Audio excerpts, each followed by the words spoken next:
The movie began with American soldiers in Iraq hiding in a spot and enjoying a pop song on the television.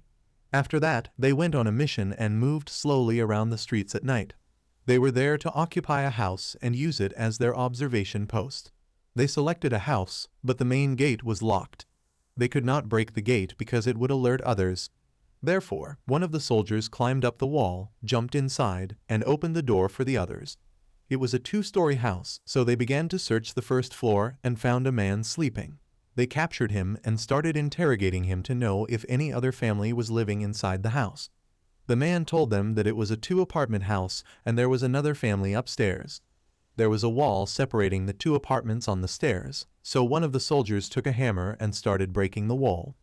The sound of the hammer alerted the family living upstairs, but before they could escape, the soldiers broke the wall and went inside. They captured them and placed both families in a single room on the first floor with 2 soldiers guarding them. One of the soldiers named Elliot was a sniper who kept a close watch on people passing in front of the house through a hole using his sniper rifle. 2 soldiers, Ray and John, were contacting the soldiers on other posts through the radio and noting down the information. 2 more soldiers were on the first floor keeping an eye on everyone using the satellite images on the laptop. Elliot told the soldier named Aaron, who was sitting beside him, about the people passing by or looking at the house. Aaron shared this information with Ray. Elliot looked through the sniper scope and saw a man in a white t-shirt holding a phone, moving around the area. Elliot suspected that he was monitoring them. He shared this information with Ray through the radio.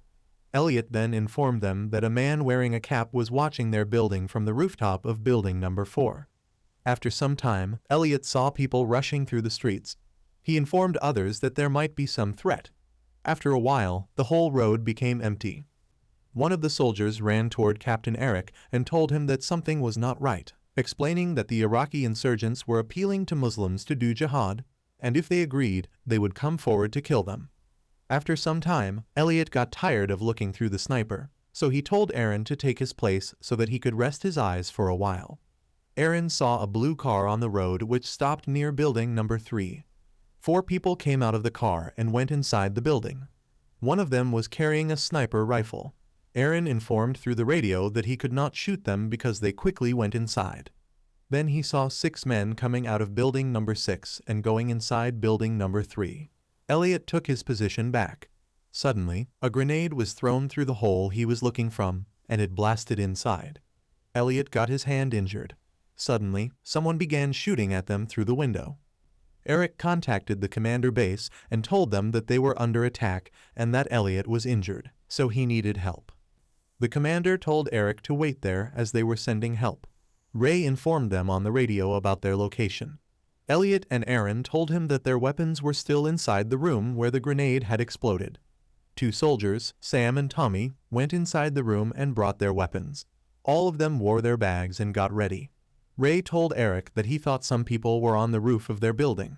Eric told Ray to inform the soldiers that they were going to blast the 2nd floor. When everyone had their bags, they blasted the 2nd floor and went downstairs. Ray told Eric that the tanks were arriving there in 6 minutes. Captain Eric began instructing the soldiers about their positions because the tank could arrive at any moment to defend them. He told the 2 soldiers, Max and Laris, to provide cover. He instructed one of the soldiers named Frank to throw the smoke bomb when the tank reached them in order to distract the enemies. The other soldiers were told to go with Elliot to the tank, and once Elliot got inside, they would return and take their positions. Eric then went into the room where the families were kept and told them not to make any noise, assuring them that they would not be harmed. All of them took their positions and waited for the tank.